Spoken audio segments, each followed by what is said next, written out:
What's up, everybody? Dog 1985. There's levels to this. All right, this one's gonna be a little bit iffy. Okay, why why does Nintendo get a pass? And I don't even know if a pass is the correct way to say it, right? Nintendo gets away with stuff, or we tend to ignore things that Nintendo does, especially the older gamers like us, because they have built a legacy and have built that nostalgic factor and that trust with us, that when we see what they're doing and we don't like how they're moving, we might not support it as far as actually, buying the system or playing all the games or everything, but we just won't talk bad about it. These other companies, to us that grew up on Nintendo, we still feel okay talking trash about them because they still haven't hit that for us. But there's younger generations that you can't say anything to them about Sony or Microsoft doing anything wrong because they've built that type of trust with them, right? Well, that's what Nintendo is, to me at least. It's like this. It's like this, okay? I was recently watching, what was I watching? It was it was like a podcast, almost an interview. It was pretty cool. It was The Undertaker, Triple H, and Shawn Michaels talking about four WrestleMania matches, right? Yeah, they were talking about WrestleMania 25, 26, 27, and 28. I think all of those back to back where The Undertaker faced both of them, right? And it's crazy because I remember as The Undertaker got older, right? He couldn't do the exact same things that he would do when he was younger, and his wrestling wasn't as explosive and dynamic and all that other stuff. Like, he was still impressive, but it still wasn't the same. And then he wasn't wrestling as much. He wasn't like, I remember a time when the Undertaker had a feud. I think it was like Stone Cold Steve Austin or something. That I'm talking about wrestling now, where they would all every single Monday they were like fighting. There was something going on, right? And then it like backed out, and the Undertaker would show up every once in a while, whatever, right?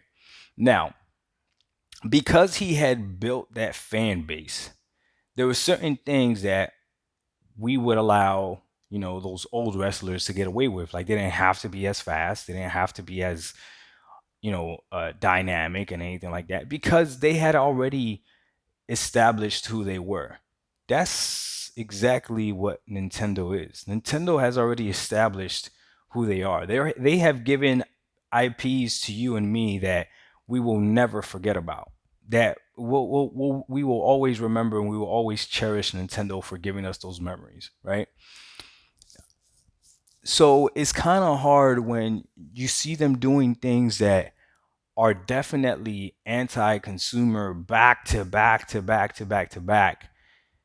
You almost just, I'm not even gonna say anything. I'm just gonna let them be. If the new generation supports them, then the new generation supports them, and it is what it is. Shout out to Cloud Data Media though. This dude definitely does not stay quiet about Nintendo, so he will talk about Nintendo.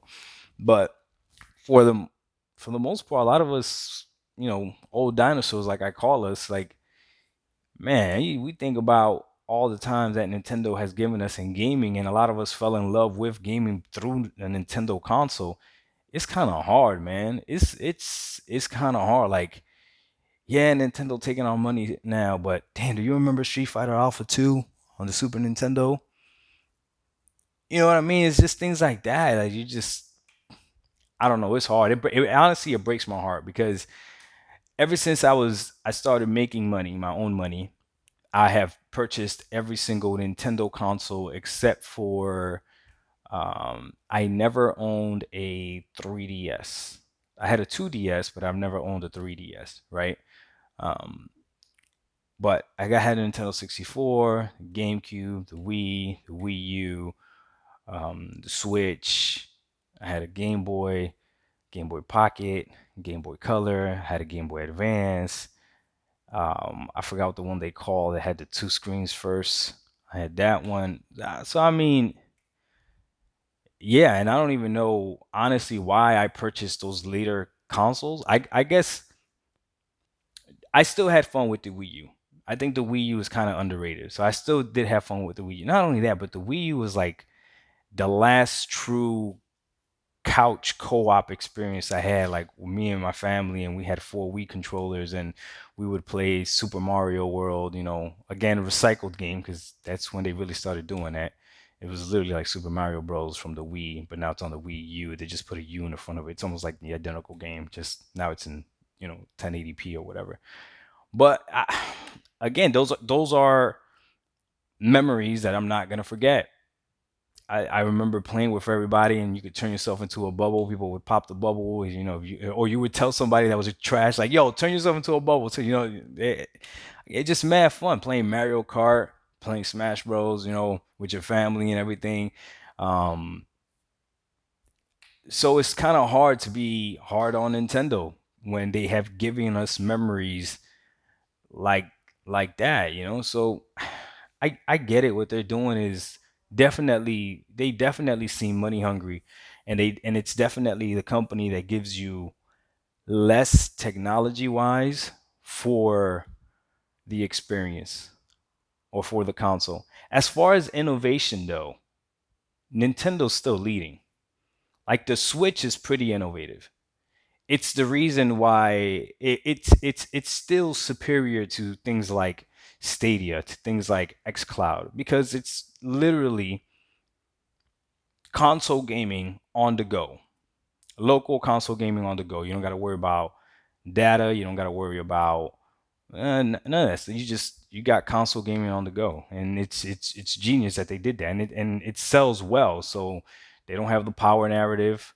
IP wise, I don't think anyone could really compete with Nintendo when it comes to IP. Nintendo has so many great IPs that they just sit on IPs. That's crazy to me. They their IPs are so great that they just remake the game or re-release the game on a different console, and it's still gonna. They already know it's still gonna sell. They didn't even make a new Mario Kart. They just put deluxe in front of it. That's gangster as hell. But I get it. I get it. So for us that grew up on Nintendo and stuff like that, I understand when we don't want to call them out. We just kind of let Nintendo be, and hopefully the new generation demands more of Nintendo. But as far as we go, the only thing we could do when we're not supporting Nintendo is not buy Nintendo. So currently, where I stay at right now, I do not have. I want to make sure I'm correct. Yep, I do not have one Nintendo product at all, and that says a lot. I love Nintendo to death, but I got Stadia, I got an Nvidia Shield, I got a PS4 Pro, I got an Xbox Series X, I got a PC, and I don't even have one Nintendo product. So that's my way of saying, yo, Nintendo, you're not worth it right now. But I'm not gonna badmouth it. Cause boy, if they drop a Metroid Prime, you best believe I'll be the first one getting that OLED. Oh, I can't believe I said that. We out. Peace.